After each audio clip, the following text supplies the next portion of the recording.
As in the previous video, in exercise 9.6, we're going to be doing hydrohalogenation reactions. In this example, though, more of the exercises are going to create chiral centers, and so we'll approach that in a similar way as we approached in the last video, in the one example we did that created a chiral center. So we see an alkene. We see a hydrocarbon with a double bond, and that tells us instantly we should be thinking, okay, I can do addition reactions with that. That extra pi, those pi electrons, that's extra molecular glue that I can use to make molecules stick together. What am I going to be adding to that? You look at the recipe, you see a hydrogen and a halogen, and you're like, oh, this is going to be hydrohalogenation. When you do hydrohalogenation, all you're doing is playing with those pi bonds. So the sigma bonds all stay the same, and you can draw that skeletal structure in. Okay, next. We know we're going to be adding hydrogen and bromine here in this hydrohalogenation. We don't see any peroxides, so this is going to be Markovnikov addition. That's where the hydrogen goes to the less substituted carbon so that you can form a carbocation on the more substituted carbon. That's the more stable carbocation.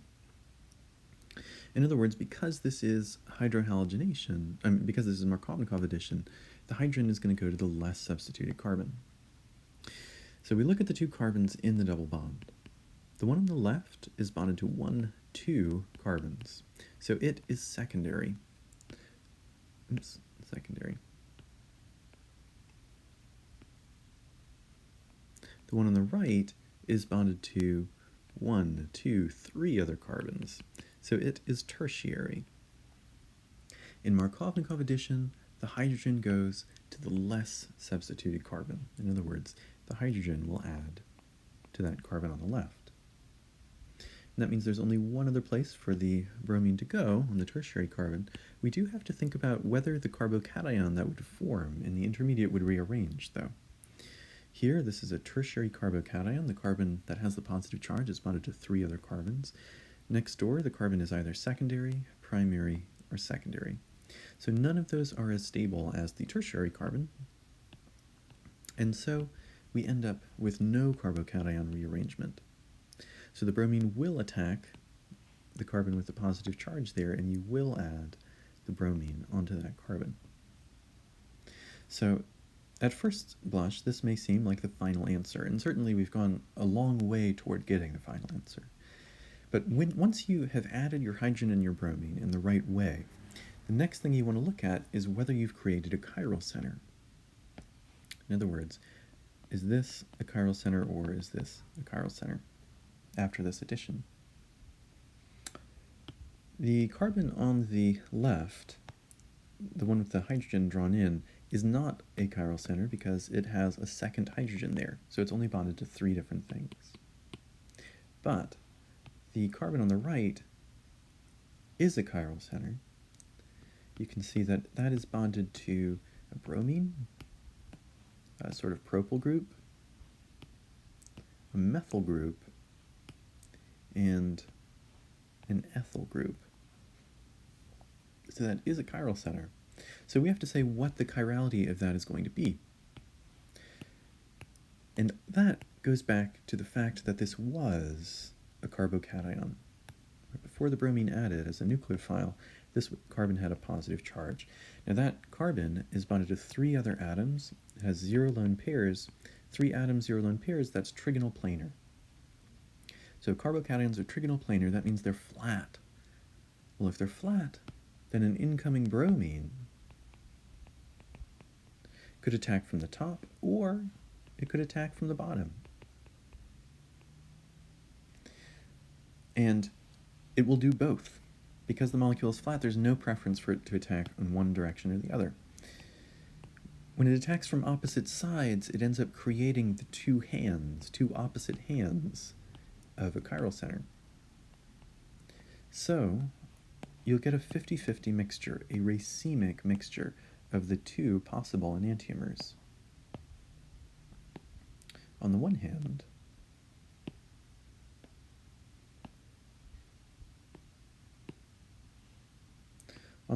it could have attacked on top, and then the bromine would be a solid wedge. On the other hand, it could have attacked from, say, the bottom, and then the bromine would be a dashed wedge.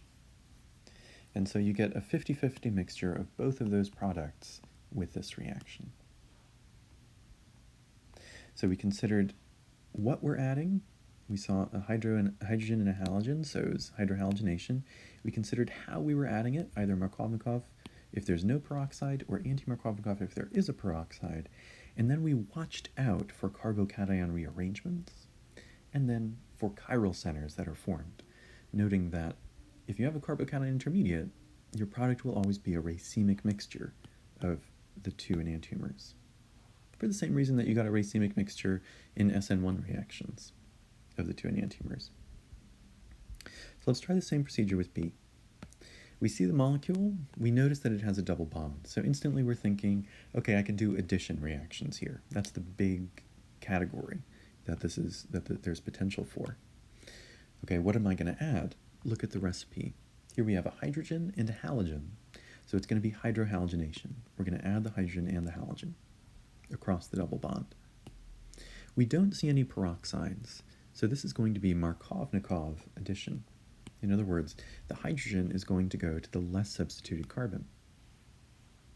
Now, when you do these addition reactions, you are only changing the pi bond. You're using the pi electrons to add something new onto the molecule, so the sigma bonds stay the same, and you can draw the carbon skeleton exactly as it was, just without the pi bond. Now, we know it's Markovnikov addition. We have to think about how substituted each of these carbons in the double bond are. The carbon on the right is bonded to 1, 2 carbons. So that, it's bonded to 2 carbons, that is a secondary carbon. In this case, the carbon on the left, that's bonded to 1, 2, 3 carbons. So that is tertiary. Well, in Markovnikov addition, the hydrogen goes on the less substituted carbon. In other words, the hydrogen goes here. And it does that in order to give you the more substituted and therefore more stable carbocation. So now we have to think about whether this carbocation is going to rearrange. The carbocation is on a tertiary carbon. Next door we have primary, secondary, and secondary. So the positive charge is already on the most stable position nearby, and so it will not rearrange. That means that the chlorine nucleophile will come in and attack that carbocation. And so where the carbocation is, that's where the nucleophile attaches. Okay, so we have our product. We just have to think about stereochemistry. Do we have a chiral center here? And our options are either the carbon with the chlorine, that could be a chiral center, or the hydrogen. Those are the only ones that changed from having the double bond to having these two things. So that's the only places where we could have formed a chiral center. The one with the hydrogen is not chiral because you have 2 hydrogens bonded to that carbon. So that is not chiral. We don't have to worry about that. And the one with the chlorine is also not chiral. It's true, you have a methyl group, you have a chlorine, but the third thing is a propyl group on both sides. Now I have this hydrogen written in on the right side. That's there on the left side too, it's just not drawn in explicitly. The hydrogens are implied in these skeletal structures. And so because this is only bonded to 3 different things, that atom is not chiral, and we don't have to worry about showing the configuration or writing out the racemic mixture of the 2 products. Okay, let's think about this in the context of another one. So we see an alkene, we see a hydrocarbon with a double bond, and instantly we should be thinking of the big category of addition reactions. That's what's going to be capable there. That's what this molecule is capable of. Now, what are we adding? We look at the recipe. We're adding a hydrogen and a halogen, so we're going to do hydrohalogenation. Look for a peroxide. You don't see any. That means that we're doing Markovnikov addition. If you had ROOR, you'd be doing anti-Markovnikov addition. When you're doing these addition reactions, the sigma bonds don't change. It's the pi bonds that change. So you can redraw the carbon skeleton of the original molecule exactly as it is, just without the pi bond. We know we're doing Markovnikov addition. That means the hydrogen goes to the less substituted carbon. So let's think about the substitution of each of the carbons in the double bond. This carbon on the right, that's bonded to 1, 2 carbons. So that is secondary. The carbon on the left is bonded to 1, 2, 3 carbons. So that is tertiary. In Markovnikov addition, the hydrogen goes on the less substituted carbon. So the hydrogen will add here. That means that the carbocation, forms on the other carbon in the bond. Sorry about that. Technical difficulty there. That means the carbocation will form on the other carbon that was in the double bond, this one over here. Now that carbon is bonded to 3 other carbons, so that is a tertiary carbocation. The only carbocation that's more stable than a tertiary carbocation is an allylic carbocation. We don't have any double bonds here, and so there is no more stable place in this molecule for the carbocation to be. If it moved over to the left, it would become tertiary. Right now that's a quaternary carbon, but you'd have to have a methyl shift for it to move over there, and it would be tertiary. If it moved to the right, it would be secondary. If it moved to the bottom, it would be secondary. So it's already on the most stable carbon nearby, so you won't have carbocation rearrangement. And that means that the bromine, the halogen here, will attack the carbon with the positive charge and add to that carbon. So we've considered everything except for the chiral centers. We have to think about whether we formed any chiral centers. Now on the right, they could have only formed in 2 places, the 2 carbons that changed, the ones that were in the double bond, that were trigonal planar and became tetrahedral. The carbon on the right is not a chiral center because it has 2 hydrogens bonded to it. So don't have to worry about that. The carbon on the left, though, is bonded to 4 different things. You have a part of the ring that has 2 methyl groups really close by. You have a part of the ring that has no methyl groups really close by. You have an ethyl group, and you have a bromine. So that's 4 different things. So that carbon is chiral. That means we're going to get a racemic mixture of the 2 enantiomers. We had this bromine attacked a trigonal planar carbocation. Trigonal planar means it's flat, so the bromine could have either attacked from the top, in which case it would be coming out at us, or the bottom, in which case it would be going away from us. And so you have those 2 opposite hands for that chiral center. Now you want to make sure that these tetrahedral molecules have 2 bonds in the plane, one coming out at you and one going away. That's just what it looks like when it's tetrahedral. So if you count the 2 in the plane as the ring bonds, and you could technically do this next step with any of them, but if you count those as the ring bonds, then the branch here, that needs to be going away. You just need one of the other branches to be going away to make that tetrahedral. If the bromine is going away, and you already have 2 bonds in the plane, then you can make another bond coming out, and that makes that tetrahedral. So those are the 2 products in your racemic mixture of this hydrohalogenation reaction.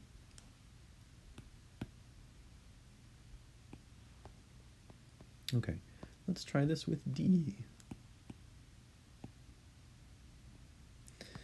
So in D, you notice you have a double bond. You have an alkene, hydrocarbon with a double bond, and that means the big category you want to think about is addition, not substitution or elimination, which require leaving groups, but addition, which only requires a pi bond. And then you look at the recipe. What are we adding? You see a hydrogen and a halogen. Right? The halogens are fluorine, chlorine, bromine, and iodine. So hydrogen and a halogen, and so we're going to do hydrohalogenation. Now when you do hydrohalogenation, only the pi bond breaks. You only use that pi bond to add new things onto those pi electrons to add new things onto the molecule, and so it doesn't affect any of the sigma bonds. So you can redraw the skeleton, the carbon skeleton, but just with single sigma bonds. Okay. When you look at the reagents, you don't see any peroxides, and that means that it is Markovnikov addition. If you had ROOR, any type of peroxide, you would get anti-Markovnikov addition. But because there are no peroxides, it's Markovnikov addition. That means the hydrogen will go to the less substituted carbon of the two carbons in the double bond. Now the carbon on the right, that carbon is bonded to 1, 2 carbons. So that is a secondary carbon. The carbon on the left is bonded to 1, 2, 3 carbons. So that is tertiary. The less substituted carbon is the one on the right, and so because this is Markovnikov, the hydrogen adds there. That means that you would form a carbocation on the other carbon. We have to think about whether that carbocation would rearrange. Right now it's on a tertiary carbon. Next door we have secondary, primary, and secondary. So that carbocation is already on the most stable position nearby, and so it will not rearrange. That means that it is what the iodine nucleophile will attack. And so the iodine attaches where you had that carbocation. Okay, so we figured out what we're adding, we figured out how we're adding it, we checked about the carbocation rearrangement, now we just have to check about chirality. We changed 2 carbons that were sp2 hybridized and trigonal planar in the double bond to sp3 hybridized and tetrahedral. So we could have created chiral centers here. Now the carbon on the right is not a chiral center, it's bonded to 2 hydrogens, and so that's fine. The carbon on the left, however, is chiral. It's bonded to a methyl group and then a side of the ring that has 2 methyl groups pretty close by, a side of the ring that has 2 methyl groups further away, right, doesn't have the methyl groups close by, a methyl group, and an iodine. So that's 4 different things attached to that carbon with the orange star. And so we have to say what the stereochemistry is going to be for this. What is the 3-dimensional orientation of that in space? Is it going to give us the right-handed version or the left-handed version? Well, because we had a carbocation intermediate, carbocations are trigonal planar and flat. So the iodine could have attacked from the top and come out at us, or it could have been attacked from the bottom and be going away from us. Now, if you create a tetrahedral center, you always want 2 bonds in the plane, 1 coming out at you and 1 going away. For the molecule on the left, if you take the 2 in the plane as the ones in the ring, the iodine's coming out at you, so you'd want the methyl group to be going away. For the molecule on the right, if you have the 2 bonds in the plane as the ones in the ring, another bond going away from you, then the methyl group would be coming out. And so those would be your 2 products for that hydrohalogenation.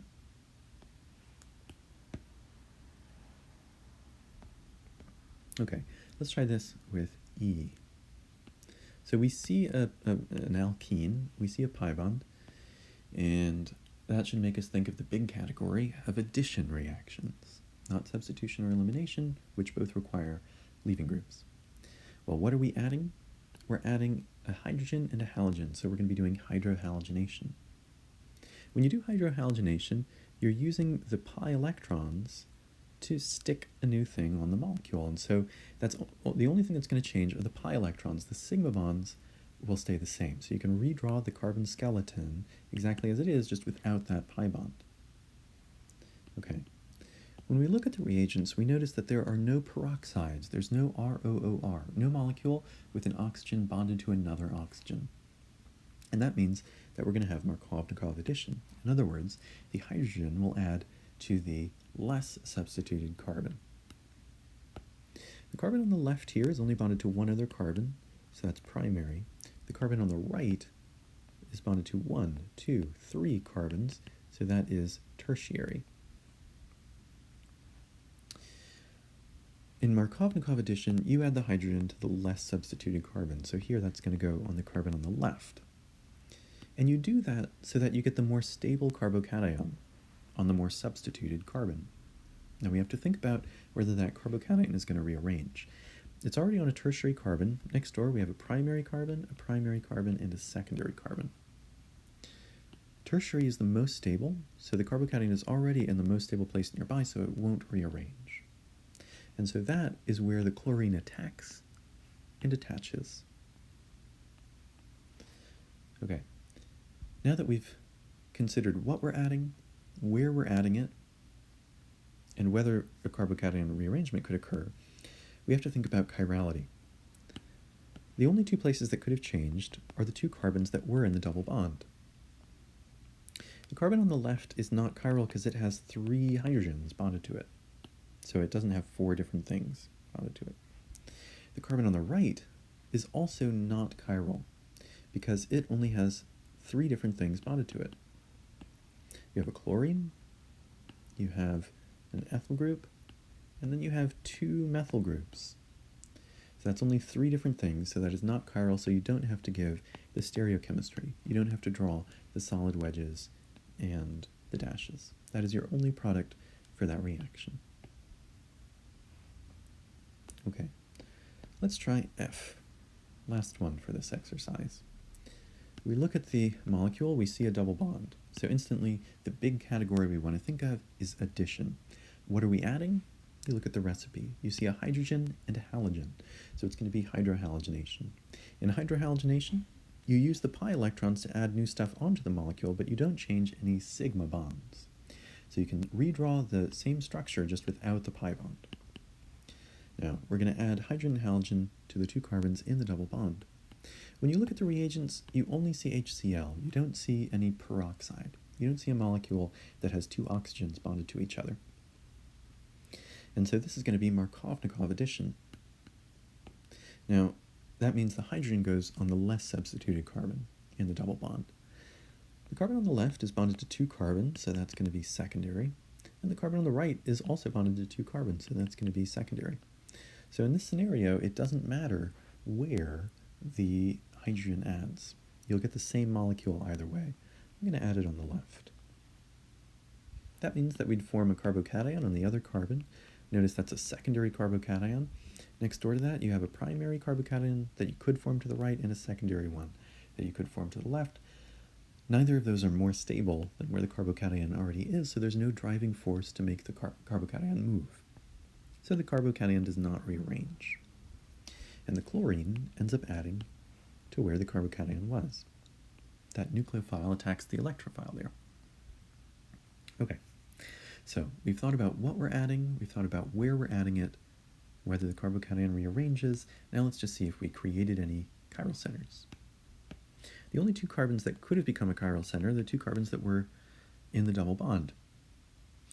The carbon on the left is bonded to 2 hydrogens. That means it's not bonded to 4 different things, and so it is not chiral.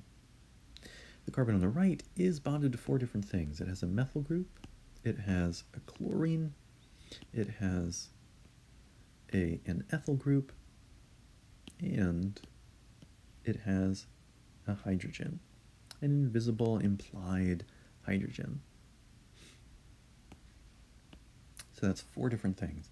That means that that atom with the orange star is chiral, and so we have to give the stereochemistry for it using those solid wedges and dashed wedges, saying whether that center is right or left-handed. Okay. Well, the chlorine could have either attacked from the top, in which case this could be coming out at us, or it could have attacked from the bottom, in which case that would be going away from us, because that carbocation intermediate is flat, and so there's no preference for where the chlorine would attack. You'll end up getting a racemic mixture. Racemic. That's a 50-50 mixture of the 2 enantiomers, the left and right-handed versions of that chiral center. And those will fit into pockets differently, and like 2 different ridges on a key, they'll turn on different molecular engines. So that's some more practice with doing hydrohalogenation, especially when you're taking the possible chiral centers that you're forming into consideration.